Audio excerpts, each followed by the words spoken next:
Namaskar, welcome to Sad Boy GAJRA. Please one like and one comment. Please support me.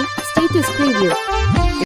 আমার ফুলি নাইলো বেলা ডুবুই কি হইলো? আরে নাই তোর কারি শুধু আলুই হে আমার নাই যে কোনো জুটলো ভাগ্যে আমার নাই যে কোনো জুটলো ভাগ্যে এই ছিল লেখা ঠিক ঠিক আরে বেকারি আলে ফুলি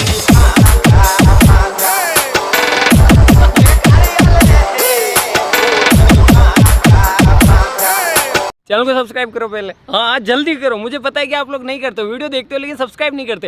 ये लाल कलर का बटन नहीं से दबाओ, जल्दी दबाओ, जल्दी दबाओ, फिर मैं शुरू करूँ। दबा दो जल्दी, दबा दिया, घंटी भी दबा देना।